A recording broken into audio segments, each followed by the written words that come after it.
2 நாளாகவே தமிழகத்துல வந்து தேவையில்லாத பொய் பிரச்சாரம் ஒண்ணு போய்க்கிட்டு இருக்கு. என்ன அப்படின்னு சொல்லி பார்த்தோம்னா, மத்திய அரசாங்கம் அந்த 100 நாள் வேலை வாய்ப்பு திட்டத்தை வந்து இல்லைன்னு சொல்லி ரத்து பண்ணிட்டாங்க அப்படின்னு சொல்லி மக்கள்கிட்ட வந்து ஒரு பொய்யான விஷயத்தை எடுத்து கொண்டு போய் சொல்லி அந்த அப்பாவி மக்கள் வந்து நிஜமாவே நமக்கு அந்த 100 நாள் வேலை இல்லை அப்படின்னு நினைச்சிட்டு எல்லாரும் வந்து போராட்டம் பண்ண ஆரம்பிச்சிட்டாங்க. நேத்து பார்த்தோம்னா தமிழகம் முழுவதுமே நிறைய இடங்கள்ல வந்து இது சம்பந்தப்பட்ட விஷயங்கள் வந்து வேற விதமாக மக்கள்கிட்ட கொண்டு போய் சேர்த்திருக்காங்க. ஆக்சுவலா பார்த்தா இது வந்து மகாத்மா காந்தி தேசிய ஊரக வேலை வாய்ப்பு திட்டம் தான் இதுக்கு பேரு. இப்ப அதை வந்து என்ன செஞ்சிருக்காங்கன்னா, மத்திய அரசாங்கம் 100 நாள் வேலை வாய்ப்பு 125 நாட்களாக உயர்த்திருக்காங்க. அதாவது 25 நாட்கள் வந்து எக்ஸ்ட்ரா கொடுத்திருக்காங்க.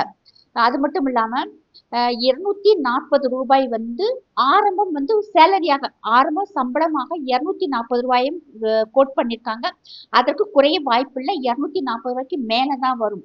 இதுல முக்கியமாக ஒண்ணு பார்த்தோம்னா, இப்ப எதுக்காக இவங்க இந்த ஆளுங்கட்சி இப்படி வந்து பொய் பிரச்சாரம் செய்யறாங்க அப்படின்னு சொல்லி பார்த்தோம்னா, அதுல வந்து மகாத்மா காந்தி அப்படிங்கிற பேரை வந்து எடுத்துட்டு விக்சித் பாரத் அதாவது விக்சித் பாரத் ஜி ராம்ஜி அப்படின்னு சொல்லி பேர் மாத்திருக்காங்க. அதுல வந்து ராம் அப்படிங்கிற பேர் வந்து இவங்களுக்கு உறுத்திருக்கு. இன்னொன்னு பார்த்தோம்னா, மகாத்மா காந்தி அப்படிங்கிற பேரை எடுத்துட்டாங்க. அதனால வந்து இந்த திட்டமே வந்து இல்ல அப்படிங்கிற மாதிரி பொய் பிரச்சாரம் கொண்டு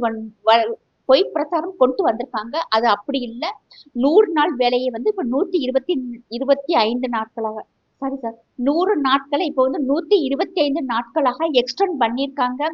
சேலரி வந்து உங்களுக்கு கம்பல்சரியா அவங்களுடைய அக்கௌண்ட்லயே போயிடும். இதை வந்து டிஜிட்டலாக மாத்திருக்காங்க. நம்ம எந்த இடத்துல நீங்க வந்து வேலை பார்க்குறீங்களோ அதை வந்து உடனடியாக கண்காணிக்கிற மாதிரி அவங்க ஒரு ஏற்பாடு பண்ணியிருக்காங்க. இனிமேல் வந்து ஏமாத்த முடியாது. அதாவது இதற்கு முன்னாடி வந்து நிறைய முறைகேடுகள் நடந்திருக்கிறது வந்து கண்டுபிடிக்கப்பட்டிருக்கு. அதாவது இங்கிட்ட 5 பேர் அங்கிட்ட 5 பேர் அனுப்பிச்சிட்டு 20 பேர் வேலைக்கு வந்தாங்க அப்படின்னு சொல்லிட்டு பணங்கள் வந்து கையாடல் பண்ணிருக்காங்க. அதெல்லாம் கண்டுபிடிச்சிருக்காங்க.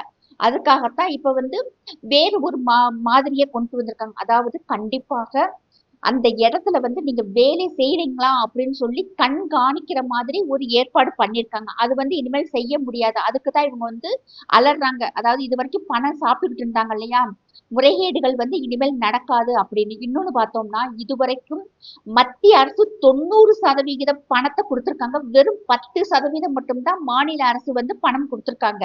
ஆனா பார்த்தோம்னா 100 நாள் வேலை திட்டம் என்னமோ மாநில அரசு கொண்டு வந்த மாதிரி மக்கள்கிட்ட வந்து ஒரு பிம்பத்தை ஏற்படுத்திட்டாங்க. இப்ப வந்து மத்திய அரசாங்கம் 60%, மாநில அரசாங்கம் வெறும் 40% மட்டும்தான் ஃபண்டு கொடுக்க போறாங்க. அப்ப பார்த்தோம்னா இவங்களுக்கு அது ஒரு வைத்தறிச்சல். இதுவரைக்கும் 90% பணத்தை மத்திய அரசிட்ட நம்ம வாங்கிட்டு அதை ஸ்டிக்கர் ஒட்டிக்கிட்டு இருந்தாங்க. ஏன்னா இப்ப இருக்கிற அரசாங்கம் வந்து ஸ்டிக்கர் மாடல் அரசாங்கம். அதனால இவங்க என்ன பண்ணிட்டாங்கன்னா, இனிமேல் நம்ம வந்து 40% பணம் கொடுக்கணுமே அப்படிங்கிறதுக்காகவும் வந்து இப்போ மக்கள்கிட்ட வந்து ஒரு பொய்யான பிரச்சாரத்தை கொண்டு போறாங்க. தயவு செய்து மக்கள், குறிப்பாக பெண்கள் வந்து இதை நம்பாதீங்க. ஏன்னா பெண்கள் தான் வந்து 100 நாள் வேலை திட்டத்துக்காக வர்றாங்க. அவங்கள வந்து மடைமாத்துற வேலையாக இது இருக்கு. மத்திய அரசாங்கம், குறிப்பாக மோடி அரசாங்கம் சொல்லாத விஷயத்த வந்து 25 நாட்களை வந்து எக்ஸ்டெண்ட் பண்ணிருக்காங்க. ஆனா தேர்தல் வாக்குறுதியில திமுக வரும்போதே வந்து 100 நாள் வேலை வாய்ப்பை நாங்க 150 நாளாக நாங்க கொண்டு வருவோம்னு சொல்லிட்டு வாக்குறுதி கொடுத்தாங்க. இப்ப வரைக்கும் வாக்குறுதி கொடுக்கல. ஆனா சொல்லாத விஷயத்த நாங்க வந்து எக்ஸ்டெண்ட் பண்ணுவோம்னு மோடி அரசாங்கம் சொல்லாமலேயும் மோடி ஐயா அவர்கள் 25 நாட்களை வந்து எக்ஸ்ட்ரா வந்து நம்ம கொண்டு வந்திருக்காங்க.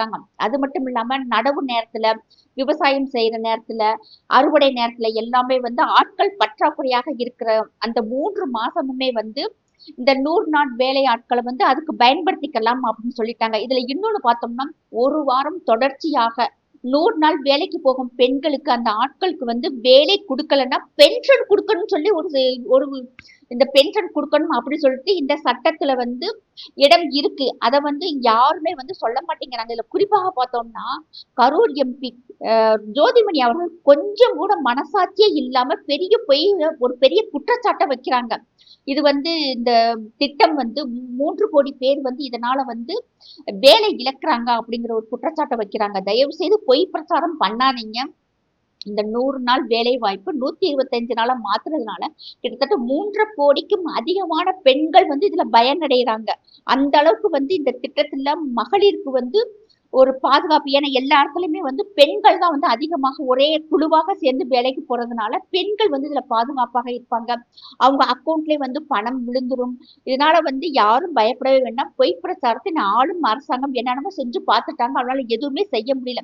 இன்னொன்னு பார்த்தோம்னா மகாத்மா காந்திங்கிற பேரை எடுத்துட்டாங்க அப்படின்னு சொல்றாங்க. இது எதற்காக பேரை மாத்திருக்காங்கன்னா விக்ஷித் பாரத் ஜி ரோஜ்கார்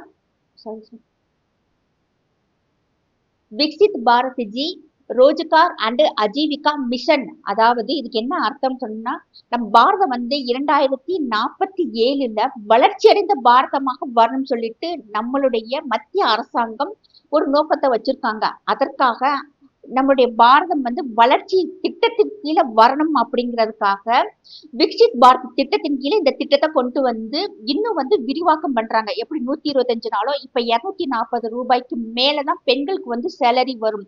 அதனால வந்து இந்த மகாத்மா காந்திங்கிற பேரை எடுத்துட்டாங்க, விக்சித் பாரத்ன்னு வச்சுட்டாங்க, ராம்னு வச்சுட்டாங்க. அப்படின்னு ராம்னா அவங்க கடவுள்னு நினைக்கிறாங்க. ஆக்சுவலா வந்து ரோஜ்கார் அண்ட் அஜீவிகா மிஷன்ங்கிறது தான் அதனுடைய அர்த்தமே.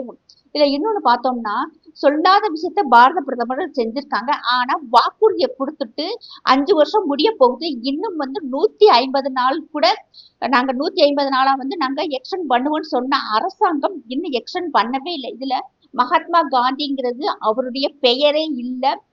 மோகன்தாஸ் கரம்சந்த் காந்திங்கிறது தான் அவருடைய பெயர். இது எல்லாத்துக்குமே தெரியும். தெரிஞ்சுமே பார்த்தோம்னா அந்த ஜோதிமணி அவர்கள் வந்து அடமெண்டாக, அதாவது வீம்பு பண்ணி இந்த பிரச்சனை வந்து பெருசா கொண்டு போறது. இன்னொன்னு என்ன சொல்றாங்கன்னா நாங்க விவசாயிகள் போராட்டம் மாதிரி இதுல பெரிய அளவுல கொண்டு போவோம் அப்படிங்கிறதுல பெரிய அளவு கொண்டு போற மாதிரிலாம் ஒண்ணுமே இல்லை. நமத்து போன விஷயமாக இது வந்து கூடிய சீக்கிரம் மாறிடும். ஏன்னா மக்களுக்கு உண்மை தெரியல. 100 நாள் வேலை திட்டத்தை எடுக்கவே இல்லை. 100 நாளை வந்து 125 நாட்களாக மத்திய அரசாங்கம் கொண்டு வந்திருக்காங்க. இதை பார்த்தோம்னா வீரமணி அவர்கள், இவருக்கும் மகாத்மா காந்திக்கும் என்ன சம்பந்தம்னே தெரியல.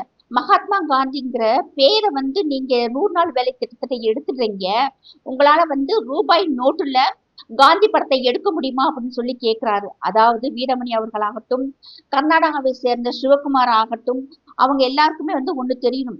இதுக்கு முன்னாடி டிஜிட்டல் இந்தியான்னு ஒரு திட்டம் இருக்கு. அந்த டிஜிட்டல் இந்தியாவில் டிஜிட்டல் பேமெண்ட்னு ஒண்ணு இருக்கு. அந்த டிஜிட்டல் பேமெண்ட் கொண்டு வந்ததே வந்து காந்தியடிகளினுடைய அந்த சிம்பிள் இல்லாம ஆக்குறதுக்கான வேலைக்கு என்னைக்கும் வந்து பிள்ளையார் சொல்லி போட்டாச்சு. மகாத்மா காந்தி தான்.